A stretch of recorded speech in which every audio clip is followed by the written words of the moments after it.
মা আন্টি কি ব্যাগের ভিতর ঢুকালো? কি ঢোকালো কই দেখি? এতগুলো টাকা মেম সাহেবের ব্যাগে ঢুকিয়ে দিই। চল রাখি। কমলা, হ্যাঁ মালিক। তোমার মেম সাহেব কোথায়? হ্যাঁ কি হয়েছে? আলমারিতে 1 লাখ টাকা রেখেছিলাম, তুমি নিয়েছো? দেখো তোমার ওই কাজের বউ নিয়ে পালাচ্ছে কিনা। না না মালিক, আমি কেন আপনার টাকায় হাত দেবো? ওদের মতন ছোট লোকদের বিশ্বাস নেই। তুমি ওর ছেলের ব্যাগটা চেক করে দেখো।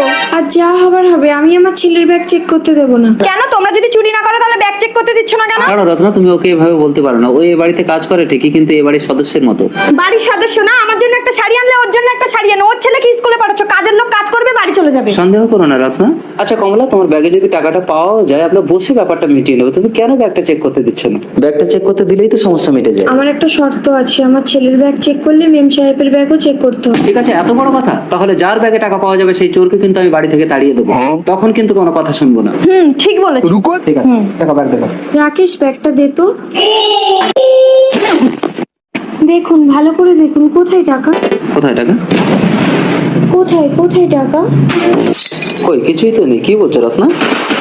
দেখি এবার তোমার ব্যাগটা দেখাও তো।